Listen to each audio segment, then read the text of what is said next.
Boa tarde, bem-vindos ao segundo debate deste dia de reflexão, centrado nos direitos das pessoas com doença avançada e situação limitadora de vida, as implicações para os cuidados de saúde e respostas sociais. Focamos-nos agora na experiência, necessidades e intervenções das entidades e sociedades representativas de profissionais de cuidados paliativos, mas também da ponte, ou dessas pontes que todos desejamos que sejam mais estreitas. E para isso contamos com a participação da doutora Helena Bessa, da Associação Portuguesa de Medicina Geral e Familiar, Rui Sousa Silva, da Comissão Nacional de Cuidados Paliativos, Ricardo Fernandes, do Núcleo de Estudos de Medicina Paliativa da Sociedade Portuguesa de Medicina Interna, Emília Fradique, da Associação de Enfermagem e Cuidados Continuados e Paliativos, e Catarina Pazes, Presidente da Associação Portuguesa de Cuidados Paliativos. Ainda Ana Querido, do Observatório Português dos Cuidados Paliativos. Bem-vindos, obrigada a todos. E professora, começo precisamente por si. Em 2019, o Observatório alertava no relatório de outono que a cobertura universal de cuidados paliativos estava longe de ser alcançada e sublinhava as profundas assimetrias do país de que já no debate anterior foi focado. Por exemplo, concelhos sem camas de internamento, concelhos com taxas de cobertura total de equipas comunitárias versus concelhos sem qualquer equipa. A pandemia não deve ter melhorado este cenário, já não temos esta utopia, obviamente. Mantém-se o cenário ou até piorou a desigualdade no acesso a estes recursos? Muito boa tarde, muito obrigada. Em nome do Observatório Português para os Cuidados Paliativos, eu quero dizer que acreditamos que a pandemia tenha causado ou agravado ainda mais estas profundas assimetrias e, sobretudo, deixando a descoberto estas pessoas com necessidades paliativas, porque, de facto, as prioridades foram todas direcionadas àquilo que foram os cuidados em pandemia e, portanto, uns cuidados agudos a uma infecção que desconhecíamos. Não temos ainda os dados oficiais e, portanto, o Observatório retomou agora a sua função em pleno, precisamente porque o Observatório dá visibilidade àquilo que são os dados que as próprias equipas fornecem. E, portanto, o que temos feito é fazer, de alguma forma, um mapeamento daquilo que são as respostas, os profissionais, os conhecimentos dos profissionais, as equipas, onde é que elas estão, que tipo de resposta dão às populações, mas os dados atualizados a 2022 é um trabalho que vamos retomar agora. Também compreendemos que nesta fase pandémica era irrealista pedir às equipas para darem ou fornecerem estes dados relativamente à sua assistência, outra que elas próprias também tiveram que sofrer muitas vezes reestruturações e, portanto, estes cuidados necessários que são exigidos por estas pessoas que realmente estão em intenso sofrimento foram descaracterizados e, portanto, pensamos voltar agora de novo a fazer esse mapeamento. Esse vosso raio-x é fundamental porque, como disse, vocês dão visibilidade a um território inteiro. Nós poderíamos eventualmente ter uma fotografia de um hospital, de uma unidade, de uma equipa, mas precisamos desse raio-x também para fazer esta pressão imperativa pela mudança do paradigma e conseguirmos colmatar estas dificuldades. Nestes cuidados, precisamente, o Observatório também salienta sempre o direito humano e a condição nuclear para esta cobertura universal de saúde. E denunciam que apenas 1/3 das equipas prestavam estes cuidados paliativos especializados. Ora, 1/3 nesta altura já percebemos que poderá ser uma visão ainda mais positiva da realidade atual das coisas, mas lá está, este raio-x é imperativo para dar esta força, não é? É imperativo para dar esta força. Exatamente, porque de facto, e aí também apelamos aos profissionais que estão a trabalhar em cuidados paliativos, também não será, em bom rigor, não lhe posso dizer que a situação piorou. O que sabemos é que desconhecemos exatamente que equipas é que foram reestruturadas, quais é que voltaram à atividade assistencial anterior, quais foram os profissionais que entretanto fizeram formação avançada, quais foram os profissionais que fizeram até formação avançada e sabemos nós que alguns deles o fizeram especializada em cuidados paliativos pediátricos e, portanto, está por fazer esse raio-x em que estamos agora a trabalhar. Dizer-lhe que gostaríamos muito de que, quando os números forem tornados públicos, que fossem entendidos exatamente o que são. números que traduzem a realidade. Não queremos categorizar os profissionais, não queremos categorizar aquilo que são os esforços para desenvolver os cuidados paliativos, mas temos que ser uma voz de alerta para duas vertentes essenciais: os prestadores de cuidados, que somos todos, os formais e os informais, e as pessoas de quem realmente precisam destes cuidados e que realmente podem usufruir destes cuidados. Gostaríamos de, e aí o Observatório aposta no rigor. Nós temos várias universidades e entidades que colaboram no Observatório para tornar este retrato, se assim quiser, o mais fidedigno possível, e portanto usamos metodologia científica para o fazer, e gostaríamos muito que estes números fossem entendidos como barómetros nos quais as entidades possam tomar decisões realmente fundamentadas, e portanto esse será o nosso papel. Acreditamos que temos um papel importante na sociedade, não de castrar os profissionais ou de castrar as respostas, mas acima de tudo dar voz e dar o retrato fidedigno de como as coisas estão. Obviamente poderemos fazer sempre melhor, não será um retrato de escuridão, e aqui vem a minha versão esperançosa da situação, não será um retrato tão escuro como já tivemos, e portanto o caminho está-se a fazer, e esta é a prova disso, não é? É a prova disso, o trazermos este debate à sociedade, mas também acreditamos que a sociedade tem uma voz no entender, na leitura destes números. A comunicação social deve divulgá-los e a sociedade deve se indignar com o tipo de resposta que tem disponível face aos direitos que realmente estão publicados e que as pessoas têm. Lá está, como aqui já dissemos durante a manhã, e pontos muito importantes, a palavra escrita está lá, às vezes é o mais difícil, mas esquecemos que o mais complicado é pô-la efetivamente na prática. E Dr.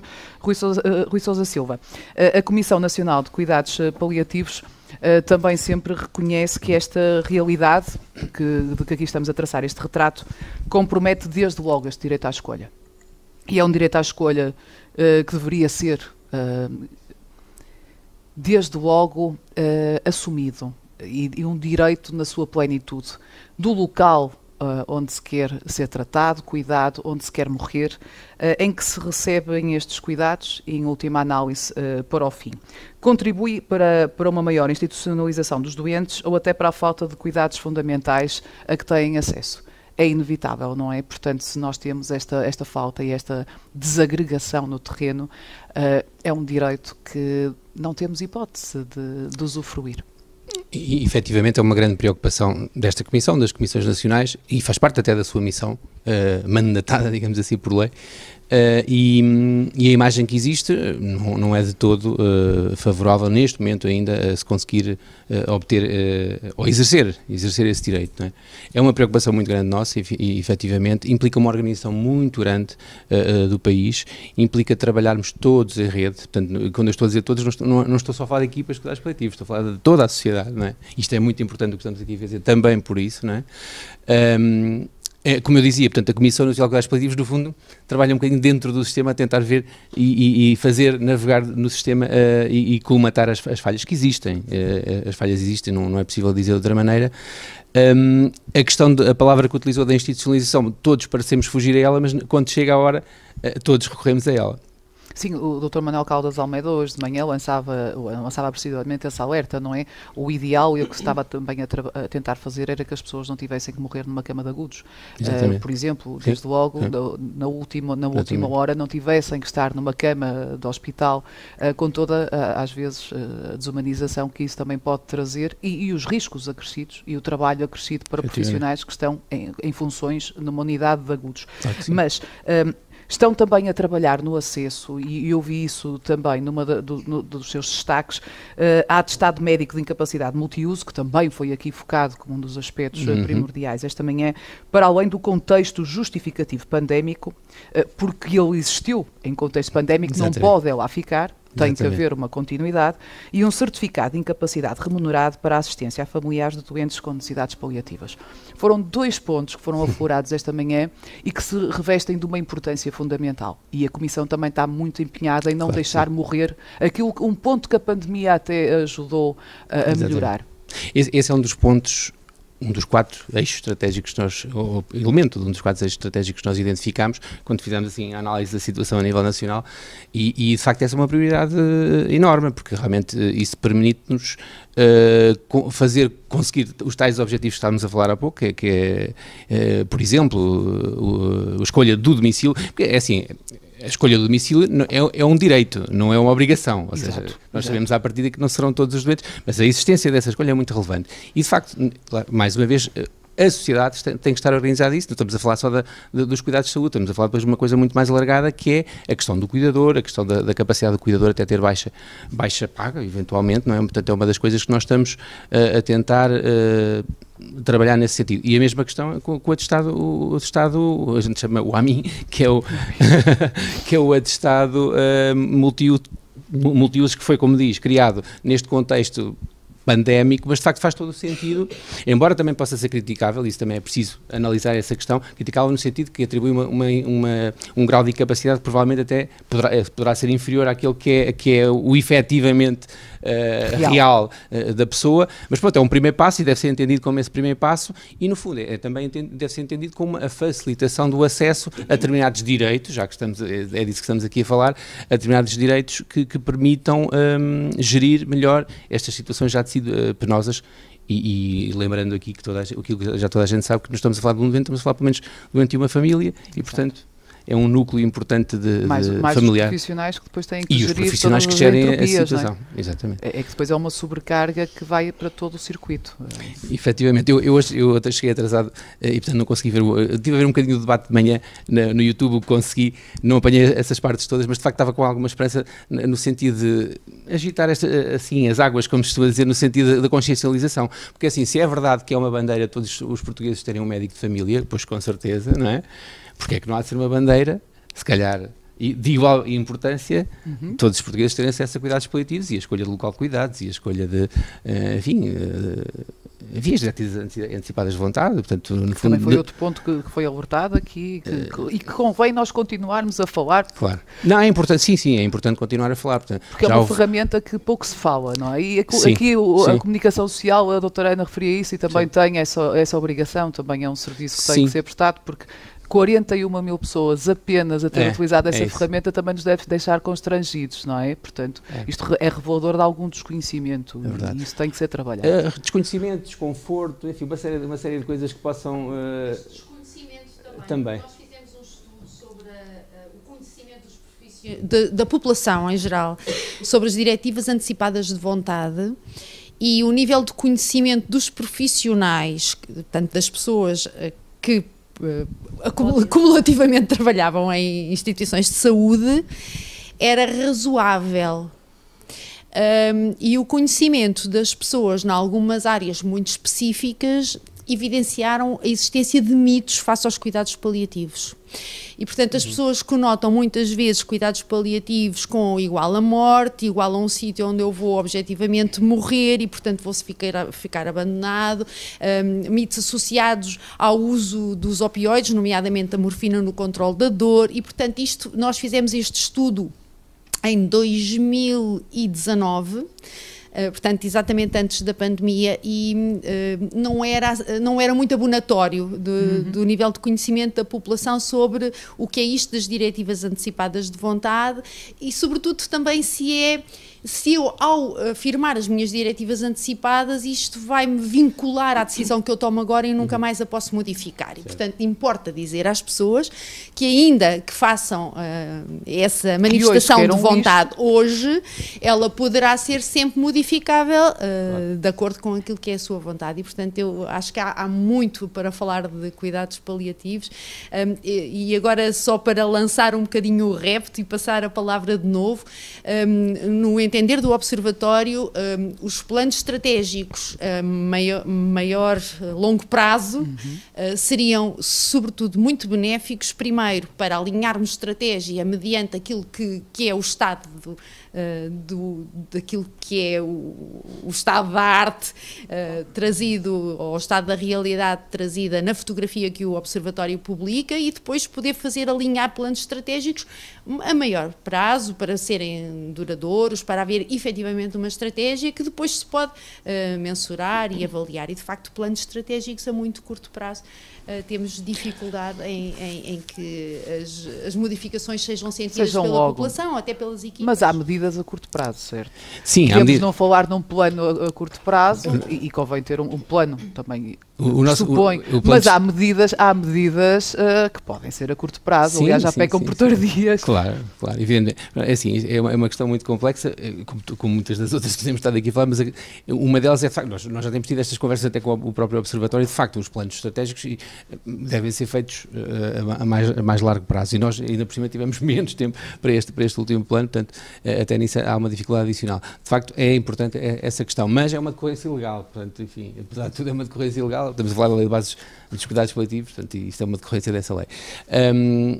Mas, de facto, há projetos a curto prazo. Eu estava a ouvir falar nesta questão novamente das diretivas antecipadas de vontade, e a ideia que nós estamos a tentar explorar é ver se conseguimos facilitar o acesso à informação sobre as diretivas antecipadas de vontade. A formação para os cuidadores também é importante, também nesse sentido é importante, que tem a ver também com outro dos eixos estratégicos que elegemos, e que estamos a trabalhar com associações que fazem até essas formações. Não podemos ainda adiantar porque não conseguimos fechar essa questão, mas de facto estamos a trabalhar e efetivamente também na capacitação dos cuidadores nesse sentido, que é muito relevante, não é? E combater estes mitos, evidentemente, que ainda existem, não é? Parecia que a gente poderia dizer que já não existe, mas infelizmente ainda existe. Aliás, a enfermeira Catarina Passos, o vosso trabalho faz essencialmente de tentar desobstruir ou tentar quebrar estas barreiras dos mitos, não é? Portanto, e vivemos numa sociedade particularmente desafiante nesse sentido, em que ainda encara o sofrimento como uma condição de velhice, ou às vezes até como as 7 chagas de Cristo, não é? Portanto, há aqui vários elementos complexos a desconstruir. Completamente. Muito boa tarde a todos. Obrigada mais uma vez por estarmos aqui. Sim, os desafios são a vários níveis. Nós estamos a falar de acesso a cuidados de saúde adequados em cada fase, em cada situação e em cada momento da nossa vida. É urgente normalizar o acesso a cuidados paliativos como algo que vamos todos, ou muitos de nós, vamos precisar em algum momento. Poderão não ser no nível mais especializado. Portanto, nós temos vários níveis de cuidados paliativos, temos a abordagem paliativa, temos os cuidados paliativos especializados e precisamos de perceber isso.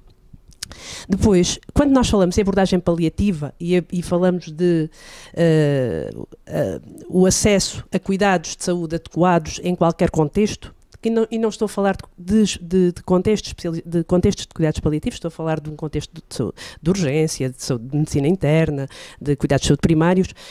Em todos estes contextos existem muitos doentes com necessidades paliativas.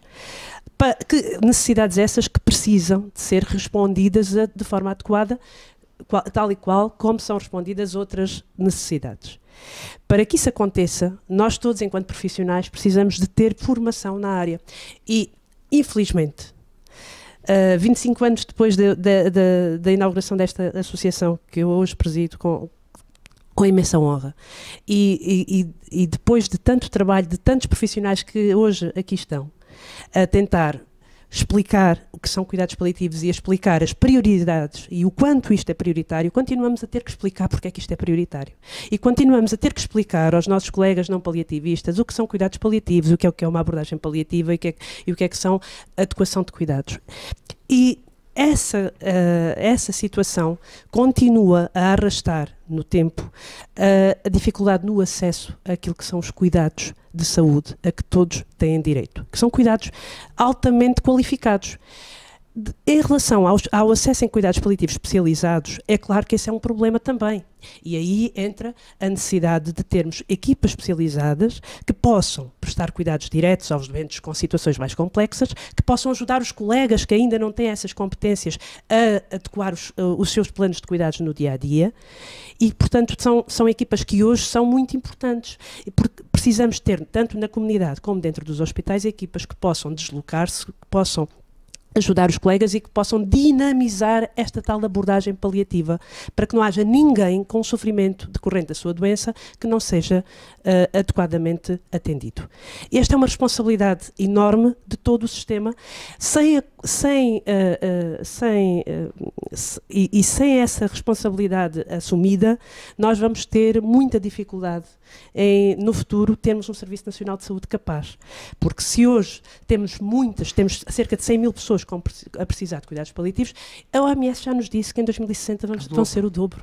Portanto, se não nos prepararmos agora e se não assumirmos que isto é uma prioridade hoje, e já era há 20 anos, se continuarmos a ter que explicar isto outra vez, e explicar isto todos os dias, e não conseguirmos chegar às pessoas e a chegar a todas as pessoas que não são paliativistas de uma forma mais clara, e se não conseguirmos integrar melhor as nossas respostas, se não conseguirmos aprender uns com os outros, porque existem muito boas práticas. Há bocadinho estávamos a falar de só temos problemas e não temos soluções. Também temos soluções, temos muito boas práticas, temos equipas especializadas que se deslocam a instituições como lares, unidades de cuidados continuados, que andam na comunidade e que todos os dias dinamizam uma abordagem paliativa junto de quem precisa, e isso produz mudança, uma mudança de paradigma urgente.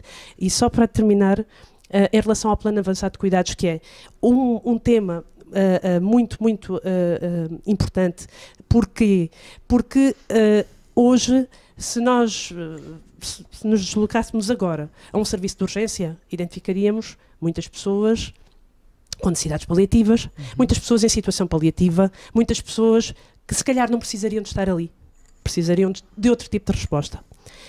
Estamos a gastar imenso dinheiro, recursos, mas não estamos a tratar bem, estamos a gastar muito dinheiro tratando mal. E, portanto, e por isso é que a sustentabilidade do próprio Serviço Nacional de Saúde depende desta priorização, porque sem esta priorização não vamos conseguir. E nós precisamos agora ter esta consciência precisamente para podermos garantir que as pessoas têm a melhor resposta, a resposta que precisam, e para isso precisamos de pensar antecipadamente no que é que são os cuidados que aquela pessoa deve e não deve ter. Que cuidados gostaria aquela pessoa de ter e que aquela pessoa quer não ter. Para isso precisamos de saber ter uma conversa. Porque para falar de diretivas antecipadas de vontade, nós precisamos de competência na comunicação. Porquê é que nós não abordamos isso? Não é? Então, precisamos todos nós que lidamos com pessoas com doenças graves de saber conversar sobre estes temas. É por isso que depois não acontece, nem se antecipam decisões. Obrigada. Muito obrigada. Dr. Ricardo, a enfermeira Catarina focou aqui uma parte fundamental deste circuito e que leva a 2 pontos. E eu, por acaso, estou à vontade porque até assisti, num caso na família, num lar. A minha avó teve a sorte de ter a intervenção de uma equipa especializada de cuidados paliativos, mas não teve a sorte a montante, de obstinação diagnóstica e terapêutica. Portanto, já leva, não é? Portanto, teve sorte no momento final, não teve sorte no momento que conduz a. E aí vocês também, imagino que às vezes fiquem muito no meio da ponte, não é? Os internistas, este elo fundamental de ligação, ficou muito no meio da ponte. Sem dúvida, antes de mais cumprimentar-vos a todos, é uma honra estar aqui, sendo assim dos mais jovens paliativistas aqui, tendo assim elementos de peso no bom sentido dos cuidados paliativos, deixa-me assim um bocado inquieto e espero estar à altura aqui do desafio. Recentemente acabei por... Eu vou dar aqui uma volta antes de responder à pergunta. Eu recentemente acabei o curso de viatura médica de emergência e resgate do INEM. Explicava-vos isto porquê? Porque é importante nós percebermos esta questão dos cuidados paliativos em 3 grandes níveis. O suporte básico de vida, o suporte imediato de vida e o suporte, tanto o básico, o intermédio e o avançado. O que é que eu quero dizer com isto? Obrigado. Porque nós só efetivamente reconhecemos as pessoas com necessidades paliativas ou os doentes paliativos se nós soubermos que elas existem. Fará sentido, por exemplo, no suporte básico de vida, formar a população nesse sentido. E coisas tão simples quanto a questão dos afetos. Não é? Nós falamos da questão da sexualidade, mas a questão da sexualidade está muito ligada aos afetos e esta questão de viver e morrer também está ligada a isso. Não é? Nós não conseguimos ter uma vivência sem ter necessariamente recorrência aos afetos. E eu acho que é importante mesmo, no ensino pré-escolar, no primeiro ciclo, no segundo, falarmos destas questões. Não é? A empatia. Exatamente. Começa sempre, não é? Nós somos muito bons na questão da simpatia, não é? Mas a empatia é um exercício que às vezes é muito difícil, é como a enfermeira Catarina diz muito bem, treina-se, não é? O descalçar os meus sapatos, calçar os sapatos do outro, é uma coisa que às vezes é difícil. E isto também é importante quando falamos em termos de formação, não só, por exemplo, na questão do NEMPAL e do GESPAL, que entretanto acabam por formar mais as especialidades das sociedades científicas a que pertencem, mas acho que todas as outras sociedades também precisam de ser formadas. A cardiologia, a pneumologia, a nefrologia, portanto, como é que toda a gente tem uma linguagem comum, certo? Isto pensando numa perspectiva que é básica, quer do ponto de vista da população, quer do ponto de vista dos profissionais de saúde. Isto é válido para os médicos, para os enfermeiros, psicólogos, assistentes sociais e por aí fora. Fará sentido um nível intermédio quando temos situações em que efetivamente os cenários se esbarram connosco. Por exemplo, a questão das ERPs, das unidades de cuidados continuados e o serviço de urgência. O serviço de urgência é altamente apetecível porque aquele é 24/7, portanto 365 dias por ano, não há noites, não há dias. Portanto, qualquer problema se resolve no serviço de urgência. Mas também sabemos, e sei porque eu também faço urgência, que de todos os cenários possíveis, é o pior para este conjunto de pessoas. Por mais que as pessoas possam ter eventualmente sorte de ter algum paliativista ou projeto paliativista, como é o meu caso, de urgência nesse dia, com certeza que a prestação dos cuidados acaba por ser subótima. Não conseguimos dar a atenção necessária, não conseguimos, entretanto, acompanhar a família neste processo de perda que, entretanto, já se adivinhava, mas que, entretanto, se concretiza. Num espaço que é barulhento, que é ruidoso e que a maior parte das pessoas não tem sensibilidade para isso. Mas que não foi trabalhada também, não é? O problema começa mais uma vez, é que não foi trabalhada também. E vocês apanham também ali com o choque dessa falta de preparação ou de capacitação. Sem dúvida, porque reparem, no serviço de urgência, acho que toda a gente já passou por lá enquanto doente e até profissional, é tudo muito intenso. E a própria arquitetura do serviço de urgência propicia isso, não é? Muitas vezes os open spaces ou não é? A grande afluência, não é? do serviço de urgência, e às vezes com casos menos graves, acaba por nos desviar um bocadinho de casos mais graves e mais urgentes. E os doentes paliativos também são urgentes e até emergentes. E faz sentido que esta abordagem, eu esta semana já tinha falado disso e a Torena que está aqui não me deixa mentir, que faz sentido que a medicina paliativa seja do pré-hospitalar até de sala de emergência até a situação de últimas horas. Sabendo nós que essa situação pode ser perfeitamente concordante e faz sentido que as pessoas efetivamente tenham uma linguagem comum para uma abordagem que, quanto a mim, não é possível ser de outra maneira, que é dignificadora, que é humanizadora e que esta pessoa, independentemente do cenário onde está, é tratada da mesma maneira. Relativamente ao suporte avançado de vida, acho que vamos querer todos um bocadinho no mesmo. Acho que há equipas que têm feito, ou no fundo defendem esta filosofia, estes princípios, de uma maneira que é exímia e que efetivamente enche-nos o coração perceber que independentemente se são mais novos ou mais velhos, estão mais a sul ou mais a norte, que efetivamente esta filosofia é defendida. Mas nós obviamente temos algumas barreiras. A questão do medo da morte, que o nosso próprio medo, enquanto profissionais de saúde, eu já vi isso mais vezes do que gostava de admitir, ou seja, no fundo há uma transferência do meu medo de morrer, tenho uma situação difícil, passei por uma situação difícil, e acima de tudo a referenciação tardia. Nós somos exímios na arte do controle dos sintomas, mas a trabalhar a pessoa acabamos por não conseguir fazer, nem a família. Obviamente pode haver algum contacto ao luto, pode entretanto haver algum tipo de acompanhamento, mas que não chega. Portanto, nós ainda chegamos muito tarde à abordagem deste conjunto de pessoas. No que diz respeito à constituição das equipas, os números são escassos. Eu falo da realidade que conheço, que é a minha equipa, e, entretanto, não é, nós vamos esticando um bocadinho, não é? E, efetivamente, com uma camisola que às vezes é um S ou um XS, não é? Conseguimos fazer uma camisola que é um L. Não é? Vamos tentando chegar a todos aqueles que conseguimos, sabendo nós que, entretanto, podemos falhar em alguma dessas trajetórias. Eu acho muito interessante perceber, e pegando no seu exemplo, o Hospital de Gaia, que é quase uma vitória, não é? Aquilo que seria o natural, ter uma equipa e ter essa agregação de cuidados é uma vitória hercúlea. Portanto, gera esse constrangimento também. E conseguirem mantê-la ainda mais hercúlea. Mas a muito custo. Precisamente. Nós fizemos agora um ano de internamento e ainda que tenhamos as nossas dificuldades e vicissitudes, é muito gratificante perceber que no dia 26 de abril de 2021 fechamos os olhos e a 26 de abril de 2022 abrimos esses olhos. O que é que mudou? Mudou o respeito da instituição relativamente aos cuidados paliativos. Ou seja, nós numa fase inicial era mais uma cama no meio de uma instituição onde tínhamos uma urgência sobrelotada, mas neste momento é uma enfermaria com características especiais, com profissionais altamente treinados e que efetivamente fazem a diferença. Obviamente com 8 camas acaba a ser um bocadinho difícil dar resposta a todas as necessidades e nós vamos tentando priorizar. Mas também vão a outras partes do hospital, não é? Sim, a atividade da equipa não se resume só ao internamento, não é? Nós temos a consultadoria. E obviamente vamos tentando gerir as situações conforme podemos e vamos transferindo para o internamento os doentes que têm maior complexidade, que é a complexidade clínica, que é a complexidade social, nutricional e por aí fora.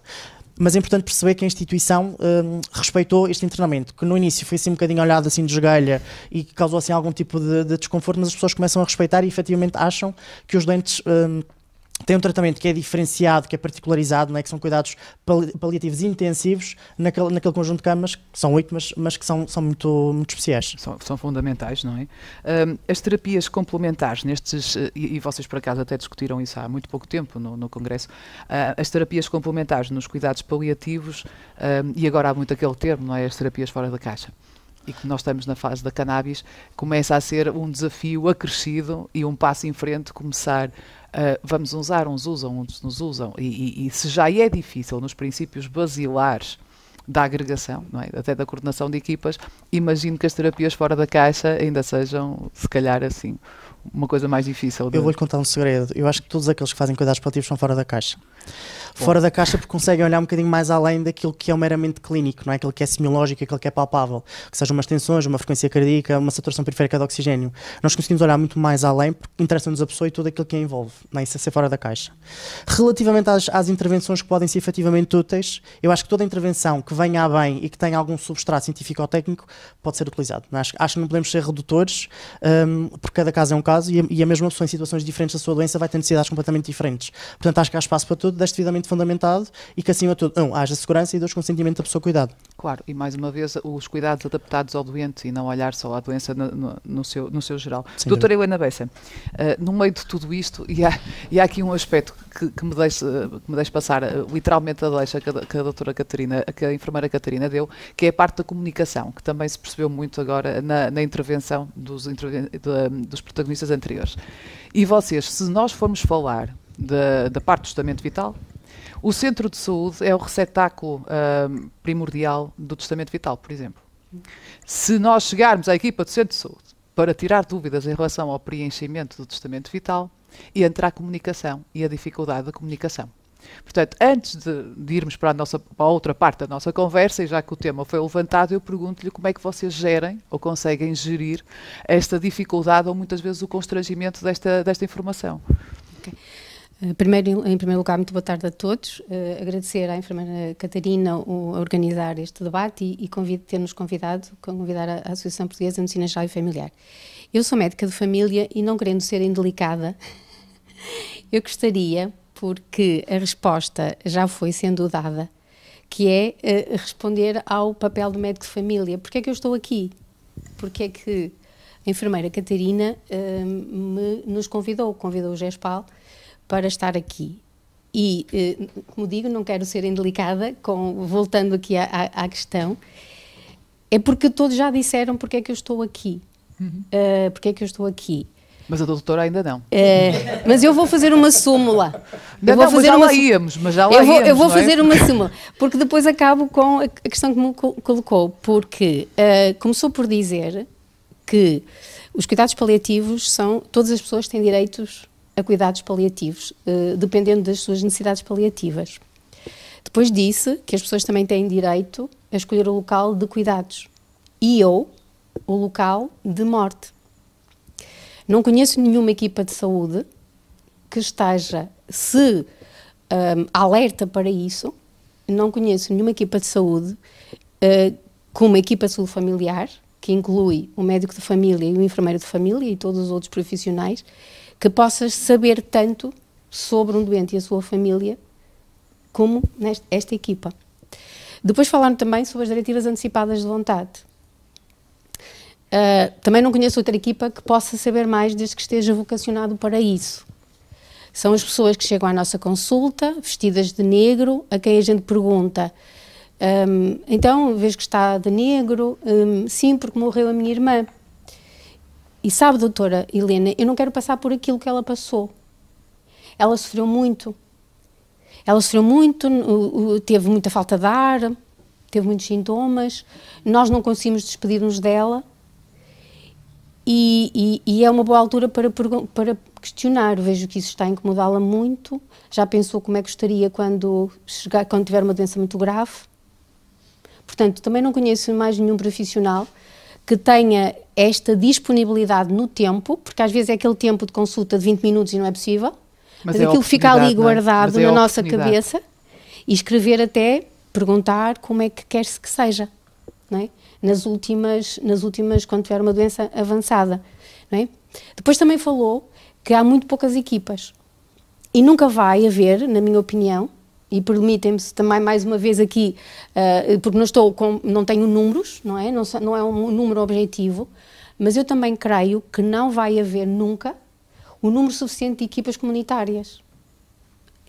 E a questão é, isto é assustador? Não, porque também há muitos doentes e as suas famílias que não necessitam de equipas especializadas. Porque enquanto em 20 anos de Medicina Geral e Familiar, tanto o trabalho como médica da família, e a partir do momento, há cerca de 10 anos, que eu percebi que podia e devia acompanhar os doentes em fim de vida e as suas famílias, há doentes que precisei de apoio de colegas que estavam ao telefone do outro lado. Está com estes sintomas, o que é que eu faço agora? Porque em termos de comunicação, talvez a MGF, os médicos de família, sejam das áreas em Portugal que mais investem nesta área. Nós temos, durante o internato, cursos de comunicação. E eu lamento imenso pelos médicos de família que não fazem cursos de comunicação e que não se atualizam ao longo da sua carreira. Porque, de facto, a comunicação é, como eu vi esta semana, o bisturi do médico de família. Portanto, um médico de família sem competências na área da comunicação, sem saber respeitar o doente, sem saber que a comunicação pode ser iatrogénica, sem saber como dar uma má notícia, sem saber que a comunicação mostra respeito, mostra atenção à vulnerabilidade, à dignidade das pessoas, eu lamento muito por esses médicos que não aprenderam isso no seu percurso. Okay? Portanto, dizia também o Dr. Ricardo também que, e também pegando naquilo que perguntou da obstinação, os nossos doentes não sabem que há obstinação terapêutica. Não sabem muitas vezes que já chega, que aquele tratamento não vai contribuir para a sua qualidade de vida, para aumento da sobrevida. Mas se tiverem um médico de família atento e permitam-me uma equipa de saúde atenta, há uma altura em que essa equipa de saúde tem uma consulta e diz, e faz um ponto de situação. Onde é que estamos? Onde é que está? Onde é que está a família? Quais são os seus objetivos? E há uma altura em que essa equipa de saúde quebra conspirações do silêncio.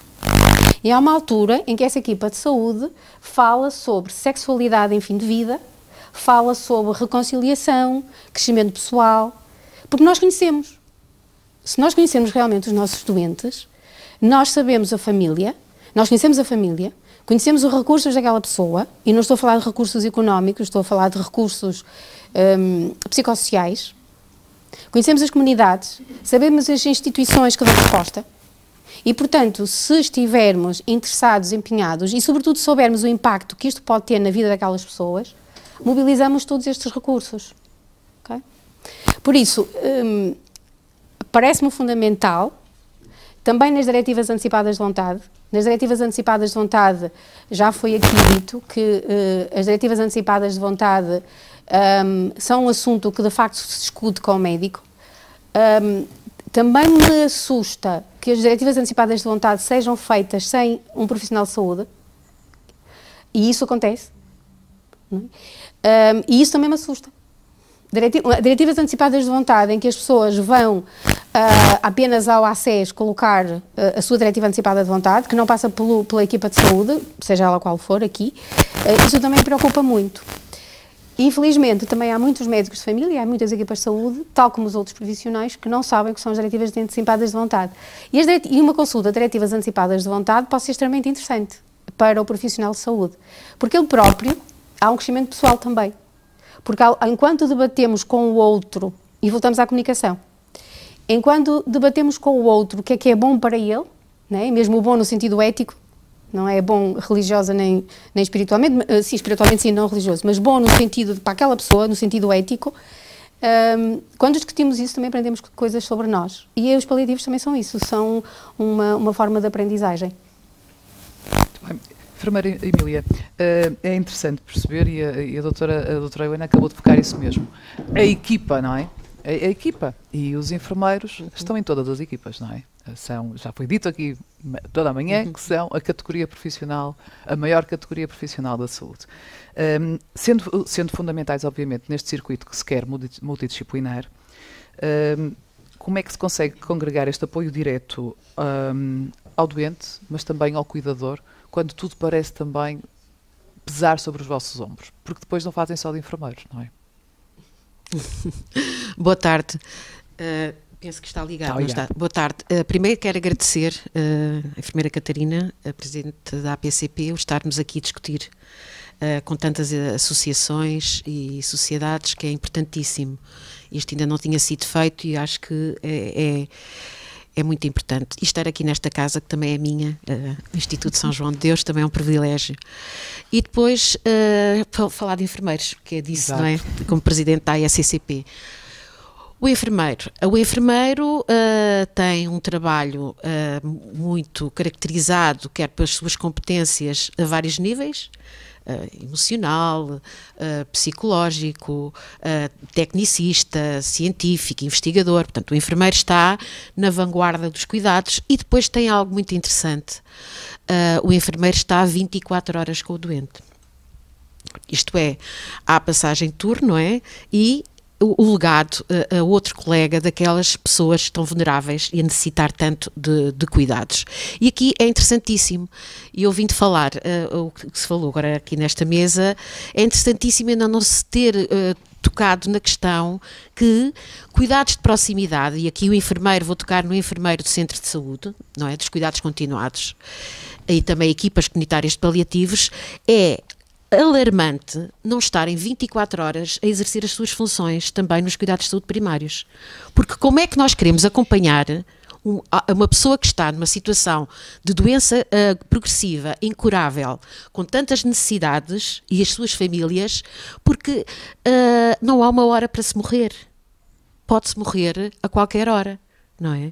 E não é só morrer, é o descontrole, é a exaustão do cuidador. Portanto, tudo isto deve ser revisto e deve ser repensado, porque penso que é uma das células de êxito e de proximidade com estas pessoas que querem estar em casa e querem realmente fazer o seu percurso em casa, e toca aqui precisamente na grande questão, que é os cuidados paliativos pediátricos. As crianças que têm o direito de serem cuidadas em casa, junto dos seus irmãos, dos seus pais e dos seus avós, terem cuidados paliativos com horas marcadas, é muito complicado. Como é que isso é possível, não é? Não se pode ter horas de cuidados paliativos de equipas que entram às 8 e fecham às 4 da tarde. Já se faz, ok, mas as equipas realmente que têm acompanhamento de situações complexas, especializadas, equipas especializadas, precisam de estar, quer até para os outros profissionais, que também nos consultam, também precisam de nós. O enfermeiro, voltando mais então aqui a questão não da organização de serviços e dar um alerta também ao Ministério da Saúde relativamente às 24 horas de equipas especializadas de cuidados paliativos, que é importante e marcaria a diferença nas idas às urgências, marcaria a diferença na exaustão do cuidador, marcaria a diferença na questão social, até no absentismo profissional. Portanto, haveria aqui, na obstinação terapêutica, no recorrer a várias outras equipas, que andam às vezes várias equipas a fazer o mesmo, sem saberem umas das outras. Eu colocaria aqui a questão, vamos pensar realmente como é que vamos otimizar as equipas especializadas na comunidade e como é que nós as podemos ter de modo a que possam acautelar o acompanhamento destas situações complexas e difíceis do domicílio para não irem ocupar aos hospitais. Esta é uma das questões. A outra tem a ver nos hospitais. Como é que hospitais que têm situações complexas e que têm doentes que estão mal, doentes que realmente têm outras necessidades que não sejam aquelas que estavam a dizer aí das urgências e que iríamos, estava a dizer a enfermeira Catarina, iríamos à urgência, e também penso que também estava a dizer, e estariam pessoas com necessidades paliativas na urgência. Como é que nos hospitais não há unidades de internamento de cuidados paliativos, algo que já era falado já no outro plano estratégico e que, portanto, penso que num ou dois hospitais, portanto, lá em cima do Porto, não é? Como é que é possível não olharmos para isto? E depois vou-lhe dizer, estando eu também em vários locais de trabalho, que já constatei que as próprias direções das instituições, quando se é colocado estas problemáticas paliativas, têm respostas paliativas, que é muito engraçado. E agora estou aqui numa brincadeira de redundância, que é, mas quem é que me veio falar disso? Eu tenho serviços que ficaram muito pior com a pandemia e primeiro temos que ir a esses. Eu disse, olha, que pena eu não estarmos no historial do José Saramago, que tinha a ver com o ensaio sobre a cegueira, e tinha outro que é as intermitências da morte. Porque se houvesse horas para morrer, podíamos desorganizar. E como isso não acontecesse em todos os serviços. Em todos os serviços. O problema de todos os serviços. Quando vamos colocar esta questão, portanto, temos que ter a noção que também não há o alinhamento das próprias administrações e quem está na Coordenação Nacional de Cuidados Paliativos sabe isso, e quem realmente vai fazer auditorias às equipas, aos hospitais, também o sabe, porque é o dia do folclore, não é? Em que realmente tenta-se alidar uns debates e tentar aqui dar algumas coisas que já fazemos, é muito bom, ok? Mas depois, como é que passamos para a frente? Isso preocupa-me imenso. A sustentabilidade das equipas que estão, que é outra coisa, a dotação segura, falando de enfermeiros, preocupa-me imenso a dotação segura. A SCP preocupa-se muito e tem auscultado muitos enfermeiros que trabalham em cuidados continuados e que têm, as dotações não têm nada a ver com o necessário, não é? E não vou dizer números sequer, que é alarmante. Mas devia. Alarmante, não é? Devia. Será publicado a questão da alocação do enfermeiro para X doentes que... E aqui veio o quê? E mesmo assim, e há um vídeo, que foi um vídeo de promoção do Dia do Enfermeiro que fez a SCP, em que vamos, portanto, perguntar a alguns utentes de uma unidade de cuidados continuados o que é para si o enfermeiro, e mesmo assim o enfermeiro consegue refletir naquelas pessoas e consegue ter o impacto no sentido que me dão atenção, estão a ver? E são eles que me apoiam, e são eles que me aconselham. Portanto, isto é extraordinário. O que é que estes enfermeiros fazem de ginástica para conseguir que o utente ainda consiga receber essa atenção e esse aconselhamento e esse apoio? O que eu quero dizer é, o enfermeiro é importantíssimo, é o maior grupo profissional, mas não se faz cuidados paliativos sem ser uma equipa. Portanto, temos que ter uma equipa e não faz cuidados paliativos. Se o Ministério da Saúde não está interessado que se faça cuidados paliativos de excelência e não faz cuidados paliativos, se todos nós, o cidadão português, dissermos que queremos cuidados paliativos. É muito aborrecido, é muito chato falar sobre a morte, mas é muito mais chato ter vivido uma vida em que eu não percebi o que realmente era esta oferta à vida e que depois, neste final, nós estamos aqui a tentar colocar pensos rápidos e que realmente a pessoa, por muito sofrimento que tenha, é sempre mais difícil porque foi o seu caminho. Foi o seu caminho. E aquele seu caminho não foi feito porque não teve informado sobre o que poderia ter feito e não fez, por si próprio. Como eu não sei se ficamos um bocadinho, se calhar ficou mais confuso aquilo que eu quis transmitir. Não fiquei mais confusa. Eu acho que esta é uma temática tão alarmante. É alarmante, mas também é muito abrangente e por isso é que também estamos cá com tantas diferentes entidades. Queria que me centrasse nos enfermeiros, era isso? Não, porque até agora só se focou nos enfermeiros praticamente. Sim. Mas falou da multidisciplinaridade.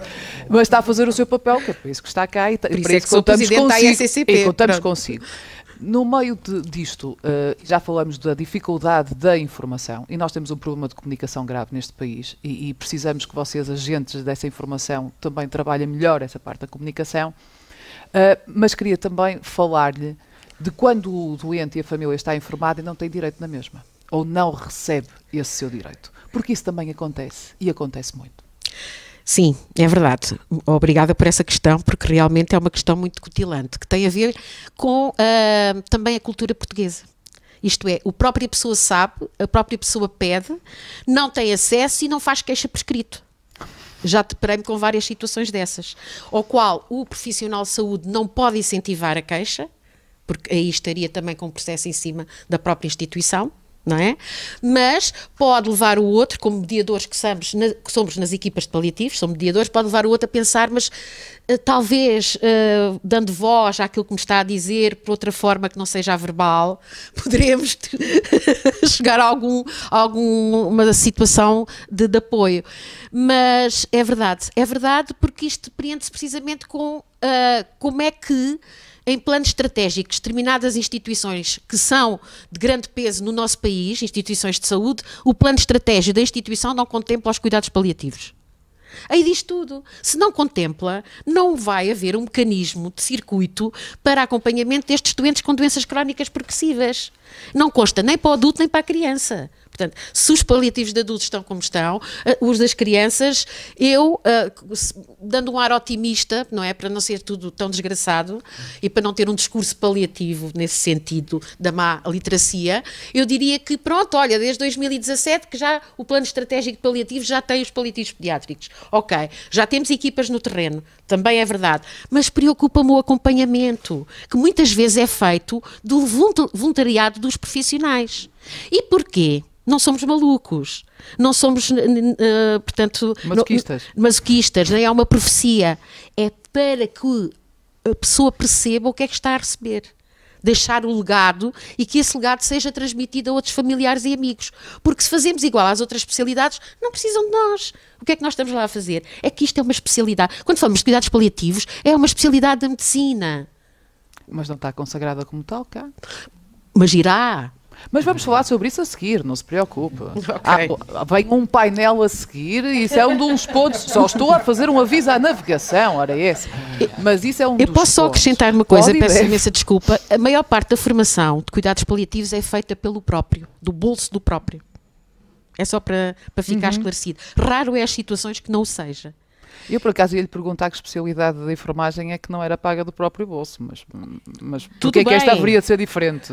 Tudo bem, é verdade. Mas só é permitido trabalhar, ou legalmente permitido trabalhar em cuidados paliativos quem tem a formação avançada. Portanto, quem tem essa formação, ok? Eu posso ir para um serviço de cardiologia e não tenho a especialidade de enfermeira médico-cirúrgica, percebe? Quando estamos a falar de paliativos, estamos a falar de algo muito específico. É uma especialidade muito específica e detalhada. O que é que eu quero dizer com isto? Repensar e verem, e nomeadamente a Rede Nacional de Cuidados Continuados e a Rede Nacional de Cuidados Paliativos, qual é o pagamento hora do enfermeiro. É vergonhoso o pagamento hora do enfermeiro e a exigência de ter formação avançada, que um mestrado, uma pós-graduação tem um peso financeiro grande. Isto possivelmente também é nos outros, que eu trabalho em equipas multidisciplinares de paliativos e sei, tanto o médico, o enfermeiro, o assistente social, o psicólogo, sofrem deste problema. Eu estou a falar porque represento a Associação da Enfermagem. Isto tem que ser pensado.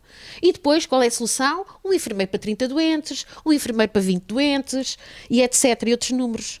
Como é que nós podemos utilizar instrumentos que outras especialidades não utilizam, porque senão não era preciso paliativos, conferências familiares, planos antecipados de cuidados, discussões semanais sobre os doentes para antecipar cuidados? Como é que nós temos que sinalizar? É obrigatório, está aqui o documento, a legislação, sinalizar todos os doentes com necessidades paliativas na rede, mesmo que para eles não haja resposta. É um direito. Portanto, os profissionais de saúde têm que estar preparados para isso. Preparados para todas as vertentes. A maior parte, eu vou-lhe dizer, desde 2006, 2007, estou nesta luta e que vou crescendo e amadurecendo também nesta luta e que tem muito a ver com o sentido que faz para o profissional estar nos paliativos. São pessoas empenhadas, são pessoas resilientes. E até quando e até onde vamos? Ok? Porque nós queremos também, quando for a nossa hora, partir em paz. Agora, cabe ao Ministério da Saúde, cabe a quem de direito fazer a outra parte, porque senão Portugal não vai conseguir ter, portanto, que todas as pessoas digam, eu tive o acompanhamento que eu precisava e eu merecia, não é? E já para não falar no SNS. Claro. Doutor Rui, como é que se faz esta capacitação?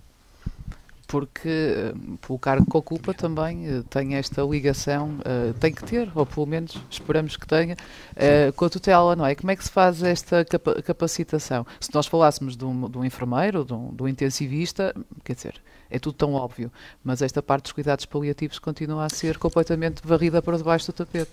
Sim, isso já foi e continua a ser alvo de reflexões profundas e de facto, e as necessidades estão à vista. Em relação àquilo que falava há pouco, nós, por exemplo, há determinados dados que não batem assim tão certo com o que existe. Por exemplo, nós, em unidades de cuidados paliativos, nós temos quase metade daquelas que temos definidas como necessárias. Portanto, e estamos a falar de unidades de agudos. É curioso que aqui na região de Lisboa e Val do Tejo associam sempre o CPRNCC ao CP e não há outra, porque é verdade que só existe uma instituição que tenha uma CP de agudos.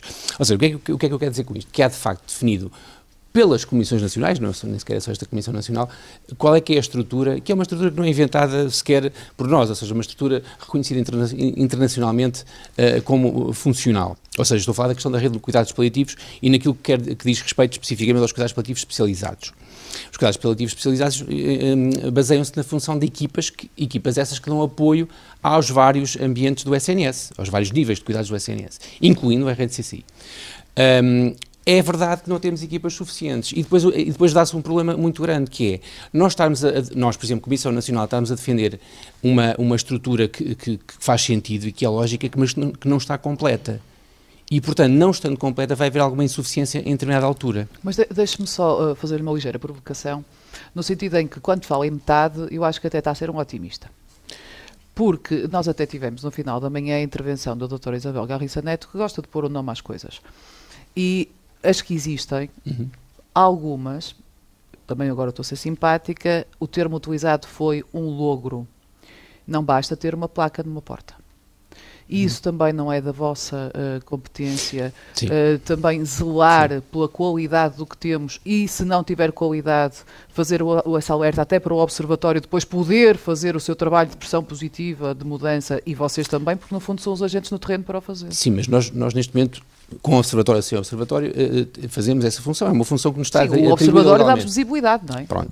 Mas é uma função que é feita e, efetivamente, estamos a colocar outra questão que também existe, e não estou aqui a escondê-la sequer, é uma questão que existe, ou seja, uma coisa é nós dizemos que termos uma unidade que funciona e que funcionam, metade daquelas que temos definidas para o país estão a funcionar. Felizmente, unidades de agudos.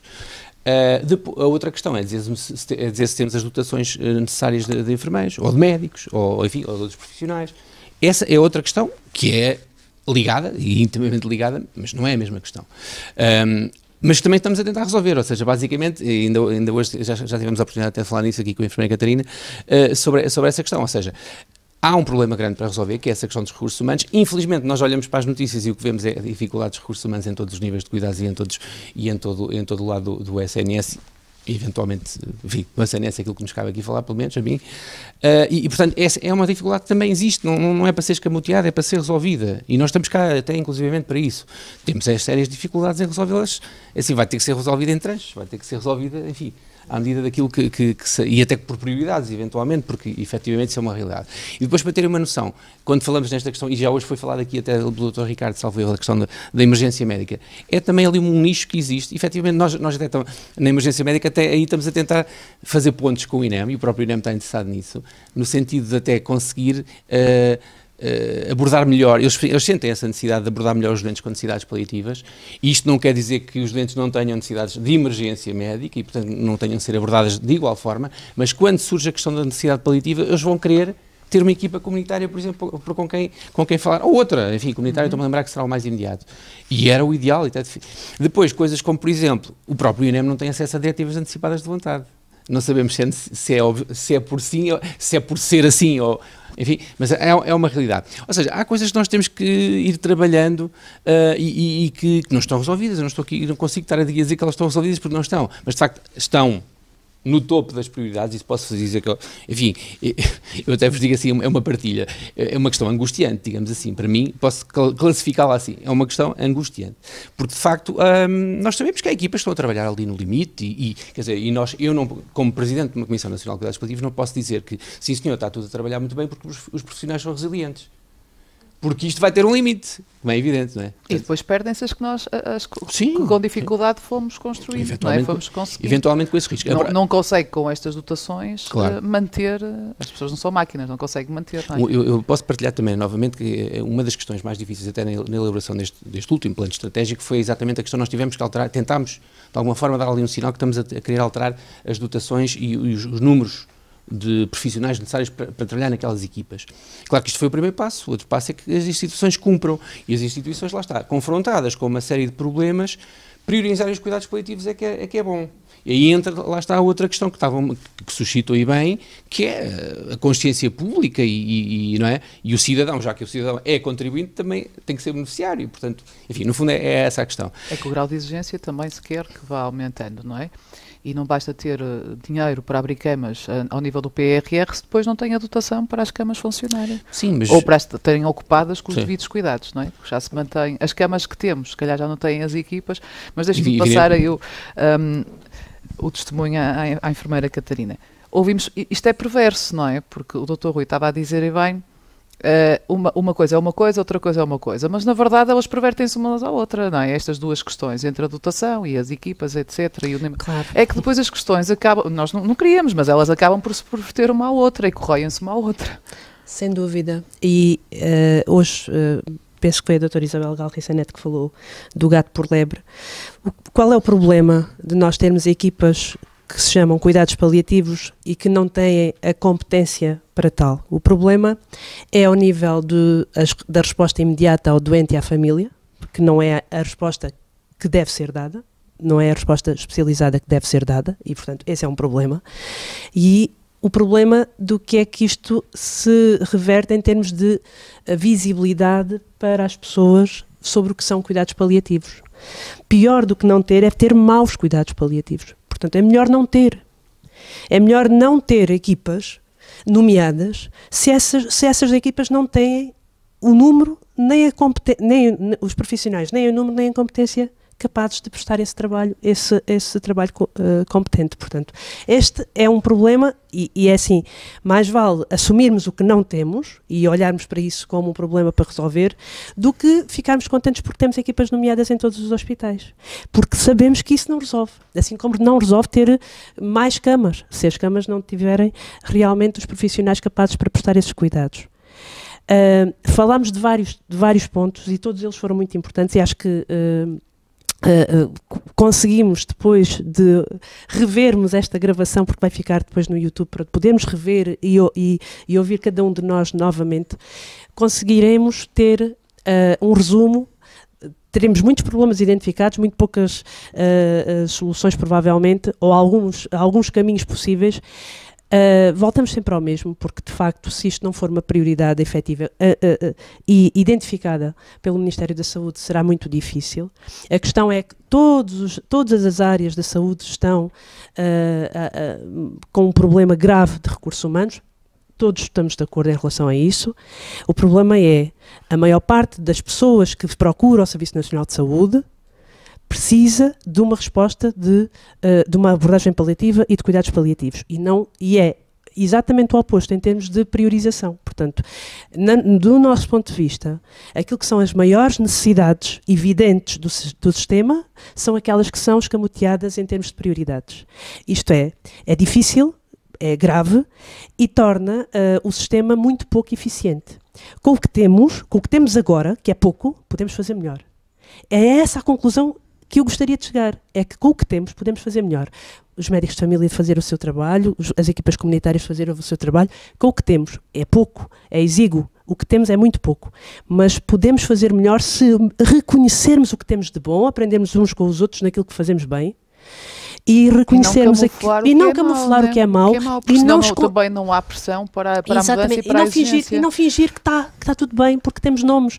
Quando o Ministério pede números ou pede nomes, segue o nome das pessoas que estão nomeadas para as equipas e ficamos todos felizes com isso. Não pode ser assim. Nós temos que ir ao terreno, ver o que existe na verdade e que respostas estão as pessoas a ter. As pessoas sabem pouco daquilo que deviam ser os cuidados a receber e há pessoas que dizem, isto é que é cuidados paliativos, então eu não quero isto.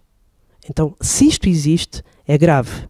E nós, paliativistas, e nós que temos responsabilidade em melhorar aquela que é a mensagem que queremos que chegue, nós temos que olhar para isto como algo que nos tem que unir em termos daquilo que é o nosso papel todos os dias, enquanto profissionais e enquanto instituições. Doutor, há bocadinho falávamos da dificuldade que foi em conseguir abrir essa unidade, precisamente em criar essa sensibilidade que a enfermeira Emília falava para uma administração contemplar essa prioridade no meio de tantos outros constrangimentos.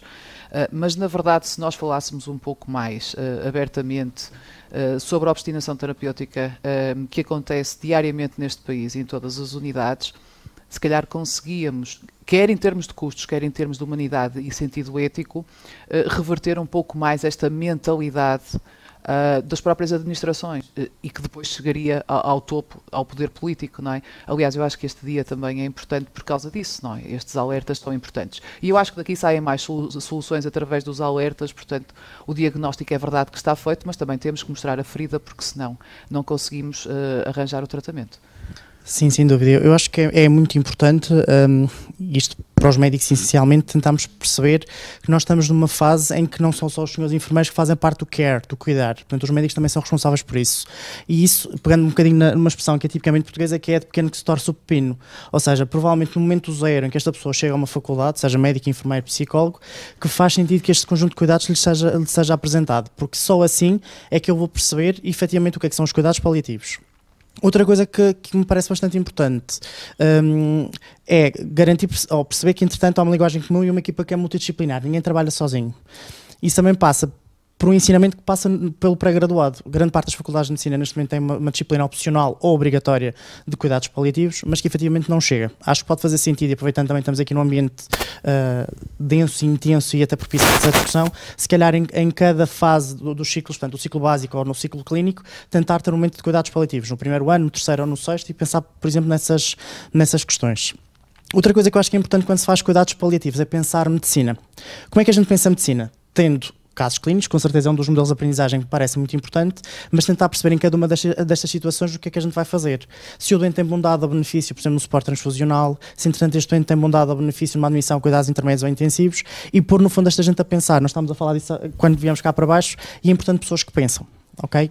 E a melhor maneira de fazer medicina paliativa é medicina preventiva. Mas as pessoas que pensam dão um trabalho. Graças a Deus. Não é? Dão um trabalho. Estava a pensar nos administradores, as pessoas que pensam dão mas repare, mas grande parte dos administradores ou dos conselhos de administração... Desculpa. Mas também há conselhos de administração motivados, não é? Com certeza que nós sim. Nós temos esta... Estávamos a falar a norte, não é? E por acaso temos esse exemplo. O que nós queríamos era que esses exemplos fossem, olha, estes sim, contagiosos, não é? Tivessem um efeito de contágio. E a ideia é essa, não é? No fundo, ter uma espécie de uma doença infecciosa, não é? Entre aspas, que esta era boa, toda a não é? gente. Esta era boa.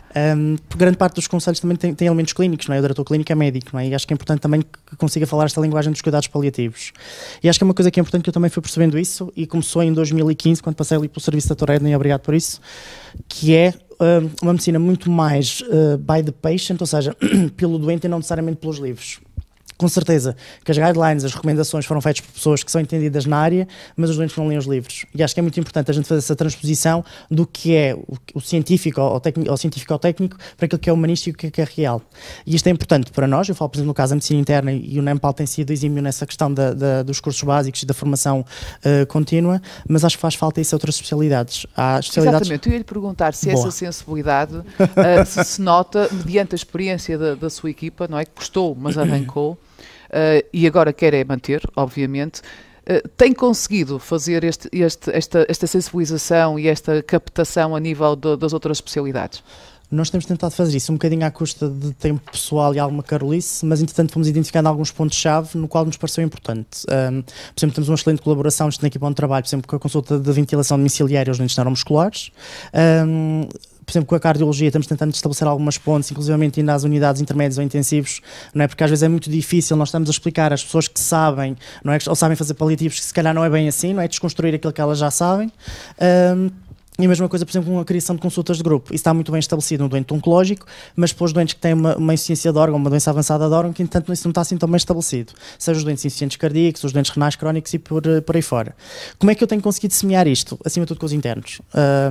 Com alguns especialistas que são bastante receptivos à filosofia e aos princípios dos cuidados paliativos, mas sem dúvida pelos internos, que entanto vamos conseguindo semear um bocadinho do que é esta questão da dignificação, mas acima de tudo com um suporte científico-técnico muito marcado. E as pessoas pensam duas vezes antes de pôr uma sonda nasogástrica, antes de transfundir, antes de começar um antibiótico. E outra coisa que também me parece muito importante é haver uma humildade e um canal de comunicação que é aberto e que é permeável nos dois sentidos. Portanto, antes de qualquer intervenção, que às vezes pode ser uma coisa tão mínima como, por exemplo, suspender uma hipocoagulação, não é? Ligam-nos e, entretanto, pedem ajuda. Portanto, acho que o caminho não é tudo mau, Acho que estamos a conseguir, isso deixa-me de coração cheio, muito mais do que o internamento de cuidados paliativos, é ter um hospital que é amigo dos doentes paliativos. Muito aquém daquilo que é expectável, mas acho que estamos a avançar. Mas há um caminho, não é? Sim, mas há um caminho. O caminho está aberto e um dia sonhamos um sonho e, se Deus quiser, vamos lá chegar. Doutora Helena, neste caminho, como é que se torna esta ligação a montante com as equipas de que falou, que melhor conhecem o doente e a sua família, mais inclusivas neste circuito? Pois, isso tem sido um problema, porque parece que há, e perdoem-me alguns elementos deste painel e da assistência, nós temos encontrado algumas resistências, nós, médicos de família, temos encontrado algumas resistências, e essa pergunta até agradeço, porque é uma pergunta muito curiosa, porque nós temos encontrado alguma resistência em sermos nós a assumir os cuidados aos doentes, dentro do nosso nível de conhecimentos.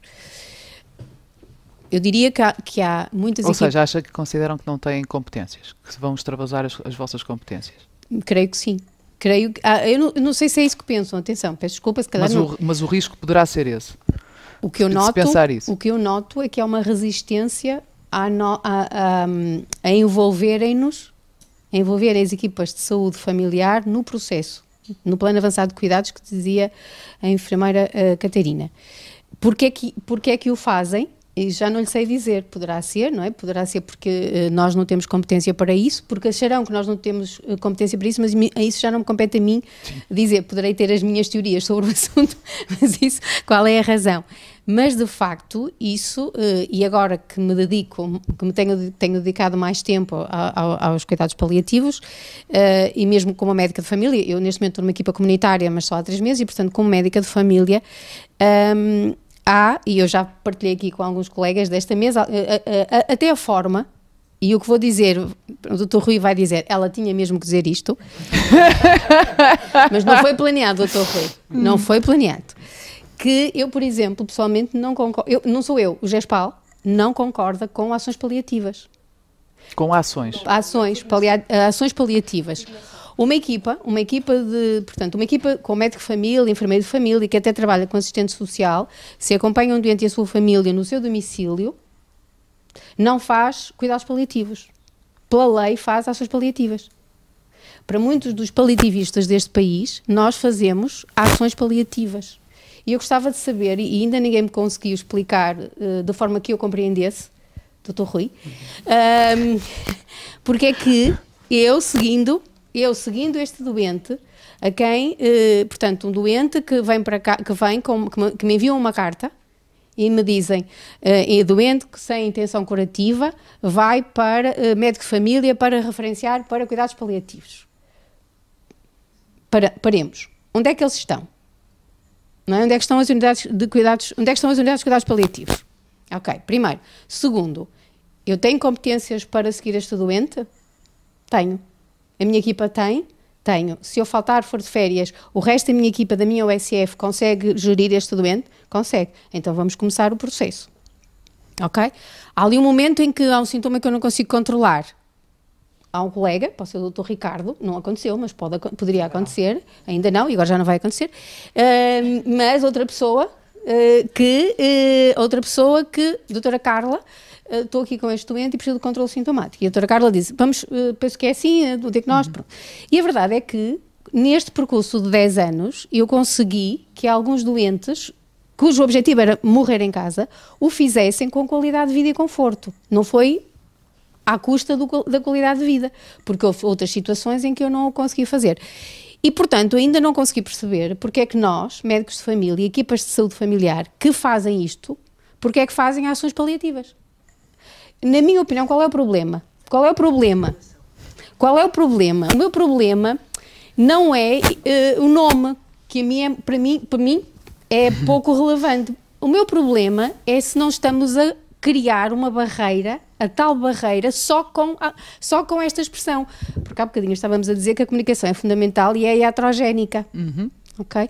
Portanto, se uns fazem ações paliativas e os senhores doutores especialistas, citando o Dr. Ricardo, fazem cuidados paliativos, qual é a motivação para uma equipa de saúde familiar fazer cuidados paliativos? É o utente. O que importa é Se o utente vai receber os mesmos cuidados, importa é o utente. O utente e o seu cuidador.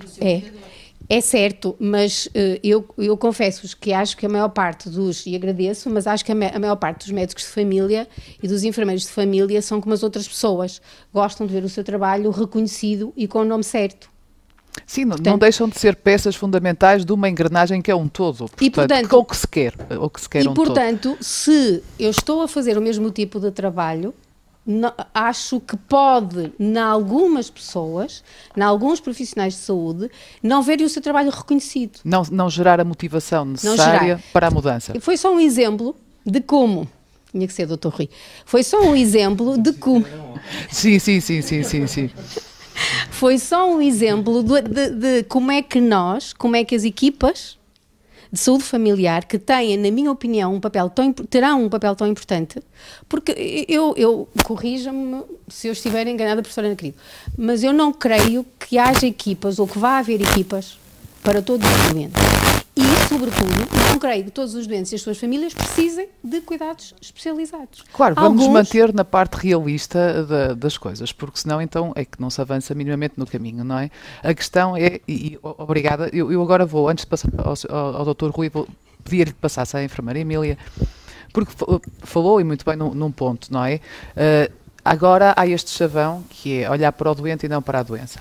O problema é, mais uma vez, a palavras leva ao vento. Faz parte também, e disse isso na sua primeira intervenção, da motivação das equipas.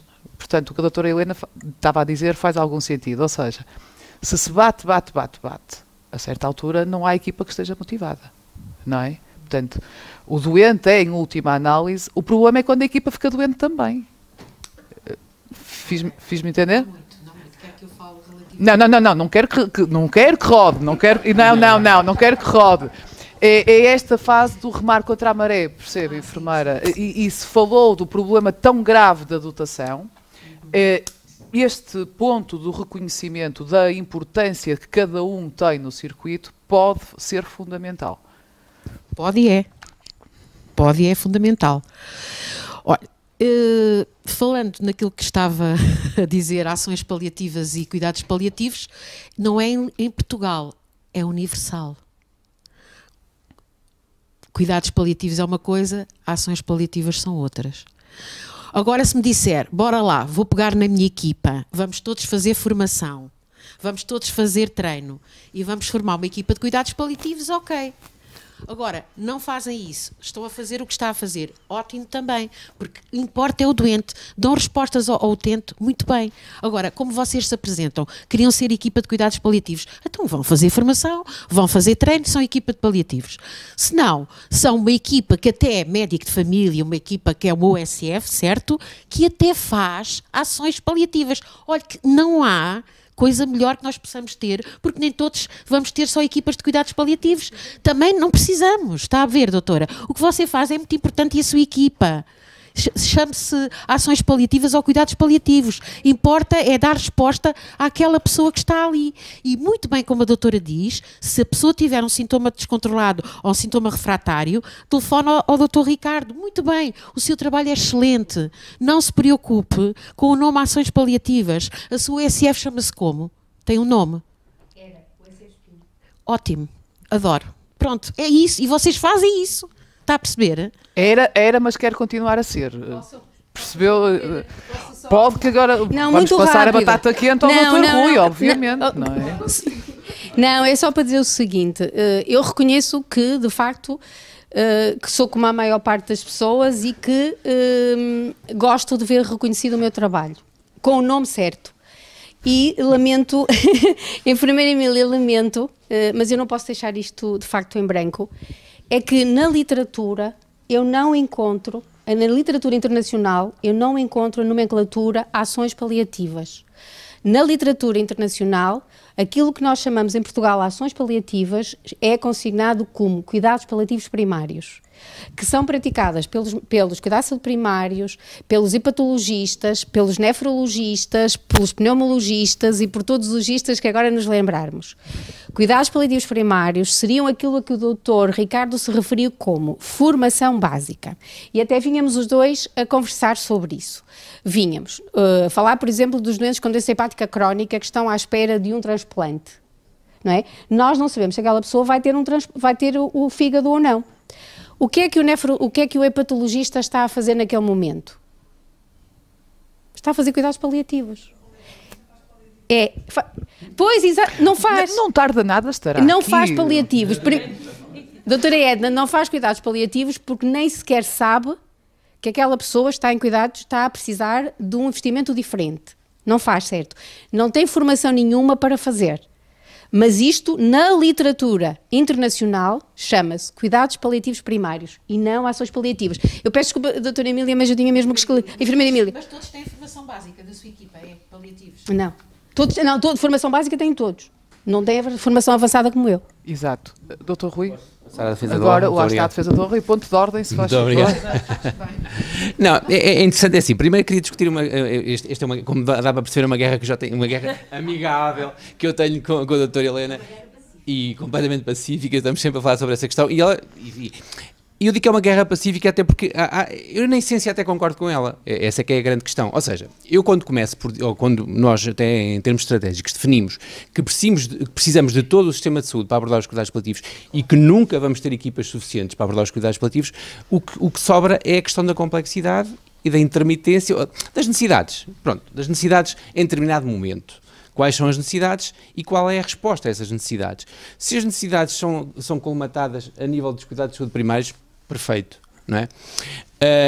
E quem diz cuidados de saúde primários diz no resto do sistema de saúde. Sim, aliás, até já de manhã estivemos a falar se estes cuidados não deveriam começar antes, nos cuidados continuados. Portanto, isto é sempre uma discussão, uma análise. Sim, ou seja, quer dizer, complementar, não é? Portanto, tudo isto. A designação pode ser aqui a areia na engrenagem, e eu percebo isso, mas depois, entretanto, há aqui um outro enviesamento que é preciso falar, que é, tanto o GESPAL e o NEMPAL são estruturas de associações das especialidades médicas que se confrontam muito frequentemente com necessidades paliativas, ou diariamente. Mais que, não é?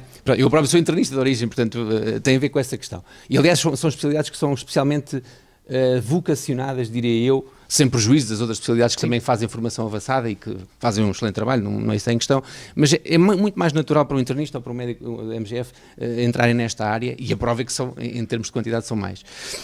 Mas o enviesamento que eu estava a dizer é, de alguma forma, os elementos que temos aqui presentes e os elementos que compõem estes grupos da especialidade têm uma formação avançada, portanto, à partida, depois há ali uma dualidade complicada de gerir. Todos eles têm formação avançada, pois nas suas próprias equipas provavelmente não será o caso, não é? Mas se fossem todos, eram uma equipa especializada. Mas isso vocês podem discutir agora no coffee break, não é? E vamos avançar, porque eu precisava que a enfermeira Catarina fechasse o ponto principal desta sessão para a doutora Ana Querido fazer o apanhado. Pode ser? Faz favor. Bem, exatamente, não vamos sair daqui. Não, é que eu já percebi, podem continuar durante o coffee break. É fundamental termos a ideia que precisamos de todo o sistema de saúde e de todo o sistema social para respondermos às necessidades de todas as pessoas que têm uma doença avançada, situação de dependência, situação de fragilidade, que decorre de doenças graves e que provocam sofrimento. Portanto, precisamos de todos para responder adequadamente. Pronto, não depende só de paliativistas e de especialistas, chamemos-lhe cuidados paliativos primários e cuidados paliativos secundários ou cuidados paliativos especializados, abordagem paliativa. No nossos planos tem havido abordagem paliativa e cuidados paliativos especializados. Era muito bom, tudo aquilo que a doutora Helena descreveu como uma abordagem de uma equipa de saúde é o ideal e é aquilo que nós todos desejamos, ter médicos de família, enfermeiros de família vocacionados para acompanhar os seus utentes em todo o ciclo vital, e claro que implica todas as fases da vida e de sofrimento que decorre dos vários problemas de saúde que vão acontecendo. Sabemos que essa visão ideal que a doutora Helena nos deu não é não é transversal em todo o lado e, portanto, todos nós temos razão quando começamos a discutir estas coisas. Todas as perspectivas vão acrescentar aqui uma perspectiva da situação que vai ser importante a nível do todo. Portanto, aquilo que é fundamental é nós percebermos que isto não depende apenas de especialistas na área, embora precisemos de especialistas na área. E precisamos destes especialistas a dinamizar esta abordagem. Porquê? Porque a maior parte dos profissionais de saúde não tem qualquer formação na área, portanto precisamos de alguém a explicar o que é que são isto, mas alguém que saiba efetivamente o que está a fazer. Precisamos de equipas que não sejam tão exíguas e precisamos que estas equipas tenham as condições para manter os profissionais lá e que não sejam rotativas. Portanto, precisamos de que as especialidades sejam reconhecidas, que as dotações sejam seguras e que haja condições para nos mantermos nas equipas, porque se ninguém aguenta o nível de trabalho, a quantidade de trabalho todos os dias, sem reconhecimento adequado para esse trabalho. E, portanto, precisamos dessas condições com muita urgência. Acho que vai ao seu encontro. Doutora Ana, no meio de tudo isto, e pedia-lhe para fazer o apanhado também, imagino que o Observatório precise de dados fidedignos e não de dados camuflados, certo? Certo, seguro. Dizer-lhe que hoje saímos todos mais ricos, as pessoas que nos escutam, mas seguramente nós que debatemos aqui ao vivo e a cores estas temáticas. Eu queria só fazer aqui o remate final para dizer 3 pontos essenciais. Primeiro, sendo um direito de todas as pessoas, todos os profissionais devem ter formação em cuidados paliativos e isso é condição sine qua non nós termos uma resposta, chamar-lhe-íamos um nome básica, que responda ao sofrimento na sua multidimensionalidade. Ponto 1. Ponto 2, precisamos todos de aprender a trabalhar em equipa.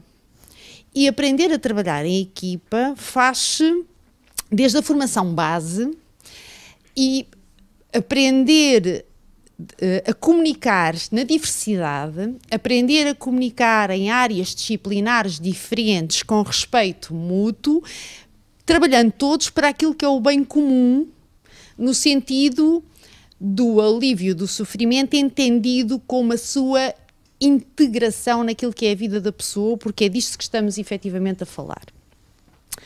Aliviar o sofrimento com diversas conotações para cada um de nós, enquanto cidadão, exige uma complexidade e uma multidisciplinaridade ao qual os sistemas têm que responder, no mínimo, com uma interoperabilidade. Porque todos nós precisamos de reportar o que fazemos, todos nós precisamos dar nome às coisas, ser reconhecidos pelo que fazemos, termos o devido reconhecimento que nos vem em muito daquilo que são as pessoas doentes e os seus cuidadores, ao qual nós respondemos com um máximo de competências de comunicação, de empatia e de compaixão, mas ao mesmo tempo também precisamos do reconhecimento dos sistemas, precisamos do reconhecimento da qualidade daquilo que fazemos e precisamos ter condições para o fazer com qualidade.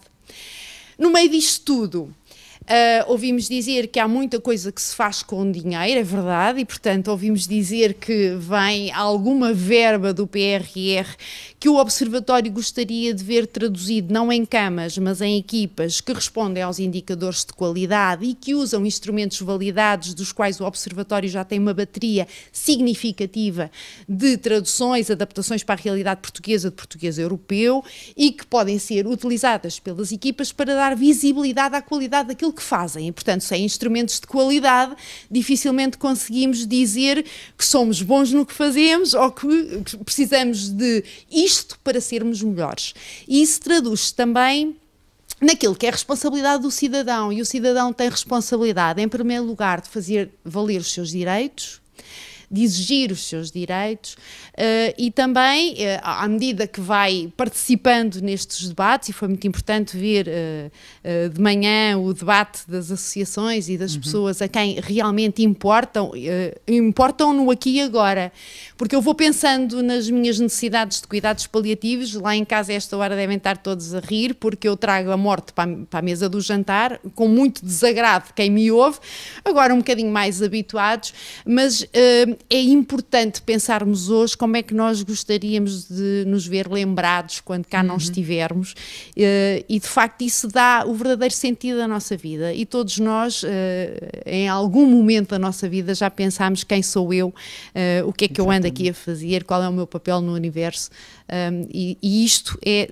discutir o sentido da vida. E se há coisa que é complexa nos cuidados paliativos é responder a esta multidimensionalidade do sofrimento, que não se esgota nos médicos, nos enfermeiros, mas também nos assistentes sociais, nos psicólogos, eventualmente neste debate que vamos a ouvir agora a seguir com as ordens profissionais, não sem dizer que também é muito importante este debate que se faz no interior das sociedades, não é? Nós precisamos trabalhar em multidisciplinaridade, eu gosto até da transdisciplinaridade, mas para isso eu tenho que saber muito bem qual é o meu lugar na minha disciplina, qual é o conhecimento da minha disciplina, o que é que eu aporto à equipa e o que é que eu vou buscar à equipa para também crescer enquanto profissional. Eu acho que todos aprendemos com todos e com certeza que faremos cuidados paliativos melhores para as pessoas. Muito obrigada. E é também no sentido da identidade e da dignidade que este debate continua, também tendo em conta que temos um SNS com mais de 40 anos, que pilares é que devem ser abanados a este nível, como mudar uma estrutura que é fundamental, mas que pode já estar desadequada, incluindo também todo um sistema de saúde. Por onde é que vamos? É o debate também que se segue, será o último e não menos importante. Um pequeno intervalo, já voltamos. Até já.